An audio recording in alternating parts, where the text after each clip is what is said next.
gis nañ sax ni ko doo def sortie yu bëri par rapport à la presse mais en début ci bi ngay introduire yaa ngi koy expliquer lu tax sa dernière sortie mu di conférence de presse bu Yewwi Askan Wi point de presse bu Yewwi Askan Wi doon def ñu dégg la ci ñu wax sax ni que peut-être yaay jiite lii di listu Yewwi Askan Wi 2019 bokkoo woon élection ren ñu gis la ñu ne yow yaay jiite lii di listu Yewwi Askan Wi qu'est-ce qui a changé entre 2019 ak léegi apparemment sa condamnation mu ngi fi toujours sur la table qu'est-ce qu'on peut retenir ci décision boobu waa Yewwi Askan Wi jël.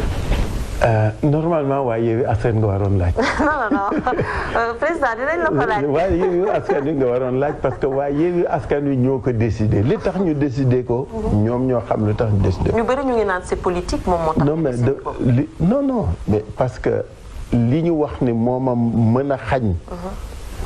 ma bokk c'est politique. Moi je suis pas inéligible. wax naa ko expliquer l'inéligibilité c'est une peine supplémentaire qui doit être prononcée par un juge.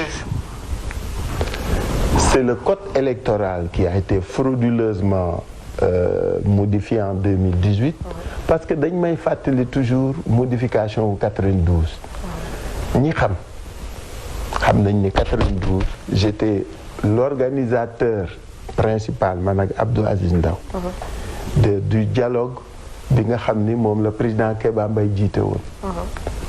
lañ ca dugaloon cette disposition c'était pour que jamais ñu dissuader ay nit ñuy luubal.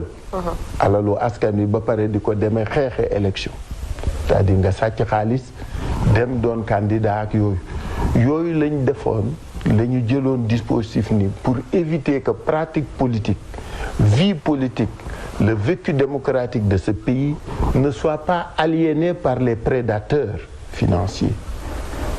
La seule chose qu'on n'avait pas prise en compte, c'est que ñii dañuy jël loolu di ko def arme politique contre les opposants. Parce que le vrai problème qu'ils ont, c'est que suñ la mënul liquider na la dañ man dama neex ne na Aïcha xam nga li ma booleeg justice ak pouvoir bi nee naa leen du ma ci del parce que weesu naa ko mais ñi ma xam nañ ni man Khalifa Sall mosuma jël la inspecteurs généraux d'État yi ñëw inspecté mairie bi 18 mois génnewuñ fa corruption génnewuñ fa luuj génnewuñ fa wuruj génnewuñ fa dara dañu def ba pare ba dem ma tukki ñu del si ñoom ñëw ni dañuy def fonds politique fekkewuma ko sax bi ñu koy def fonds politique yi du man maa ko fi def na muy fonctionner du maa ko fa def gars yi nee nañ nag lu tax ma nangu ko lu tax mu bàyyi woon mu dem mais parce que c'était une décision politique assumée politiquement par tous les régimes Mbaye Ndiaye dong moo wax la xewoon nee na Mamadou Diop dafa juboo woon ak Abdou Diouf Pape Diop dafa juboo woon ak Abdoulaye Wade man jubóowu ma ak Macky Sall moo tax ñu def li ñu def chacun sa conscience. Oui. Par contre revenant à la question. Et may wax ni waxoon naa ko man leen kilo dugub boo dégg kilo ceeb boo dégg tur la sant la montant la ak raison bu tax ñu dépenser ko. Mais c'était ça le principe qu'on avait mis en place pour que li ñu def ngir askan wi ak nit ñi ñu bañ weer kenn parce que ki ñëw seet si la.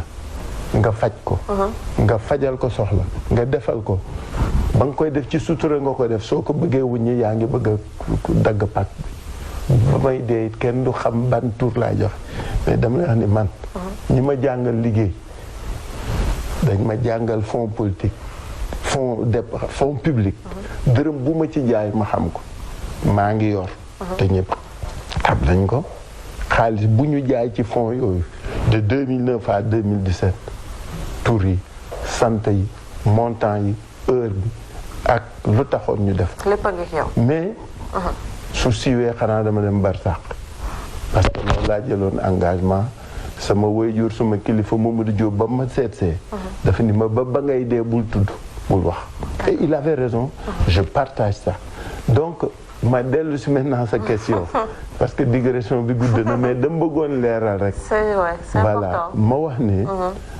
man condamné wuñ ma inéligibilité décision politique lañ jël pour def loolu politiquement la donc man dama koy xeex politiquement xeex ko politiquement mooy nekk tête de liste wala accepter ñu def la tête de liste. Yewwi Askan Wi non ni ma koy xeexee dafa bari façon. comme nan nga koy xeexee parce que est-ce que dina am impact. parce que 2019 moo gënoon am impact on va dire pourtant essayé nañ ko xeex mais aboutirul. non 2019 c'est différent 2019 xam nga man. Disons que j'aime tellement, je respecte tellement l'État et ses démembrements que bëggumay def yenn yi mais c'est-à-dire que le Conseil constitutionnel def 2019 parce que du keneen. Le Conseil constitutionnel 2019 bi may déposer sama candidature j'étais inscrit sur les listes électorales j'avais ma carte d'électeur j'avais payé ma caution et j'avais répondu aux critères du parrainage. Et au plan judiciaire, la procédure était au niveau du rabat d'arrêt. Xam nga yaa ngi koy fàttaliku. Rabat d'arrêt boobu, c'est une loi organique portant statut, organisation de la Cour suprême. En son article dont je ne me souviens plus, il dit, donc je dis comme disent les juristes, l'article pertinent dit que les délais comme le rabat d'arrêt en matière pénale sont suspensifs. C'est du français yéen ñi jàng droit université dañ leen koy jàngal.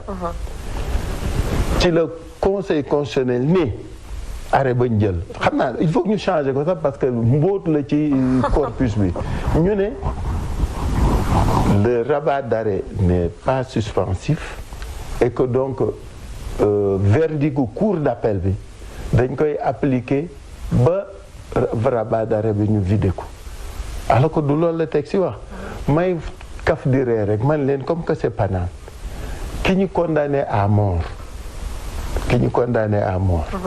su demee appel ñu condamné ko mu dem dugg procédure cour suprême ba toll ci rabat d'arrêt donc foofu kooku mën nañ ko rey puisque le verdict est supposé être définitif donc mën nañ ko rey waaw suñ ko reyee mu dem ñu jox ko dëgg dañ koy dekkal. Alors déjà. Voilà donc pour expliquer opinion yi pour ñu xam lan la. Effectivement alors loolu yëpp en se basant sur tout ça. moom moo taxoon peut-être yéen ak ñeneen même ay analystes politiques jàppoon ne que ce dossier était purement politique mënuñu ko seppi ci politique. mënul doon leneen dañ ne ma doo doon candidat ma ni damay doon candidat ñu tëj ma kaso. leneen en résumé c'est ça. léegi ragaloo ko ci législative yi nii yu ñu jëm. parce que dama la dégg nga ne lu mu leen jaral nañu ñun. lu ko waaw non bu wóor loolooy dëgg na nee na Aïcha loolu rek kay dëgg. ñu ngi sax Ousmane Sonko di la tooñ naan en fait xam nga esprit Yewwi moo doon famille léegi su ngeen xamoon ni ñu déggoo Habib Sy wax na ko keroog seen benn émission. ni ñu déggoo ni ñuy waxtaane dëgg doo nga lal suñu doxin ak yéen ak yaakaar bu mag c'est-à-dire ñun askan wee ñu tax jóg. daañu amam du ñu am yàllaa xam mais lépp lu mu ñu jaral pour ñu am daañu ko def ak askan wi parce que c'est un esprit c'est un état d'esprit c'est un projet yéene la yaakaar la ngir réew mi moo tax lépp lu ñu sumba mu jaral ñu ko rek daañ ci def. mais ba tey waxagoo ma naka ngeen di xeexee. su ma la ko waxee dootul am njëriñ bàyyi rek ba nga gis. pour justement ñu. non su ma la ko waxee amatul njëriñ réhabiliter leen dans vos droits. non parce que jusqu'à preuve du contraire les lois sont encore là. même si on juge que c'est politique les lois sont là. oui mais moo tax comme que ñun lañ ko defee politique la bàyyi ñu doon ñu jëfee politique rek dindi ko. te doo wax nu ngeen di def. déedéet bon dootul am njëriñ de.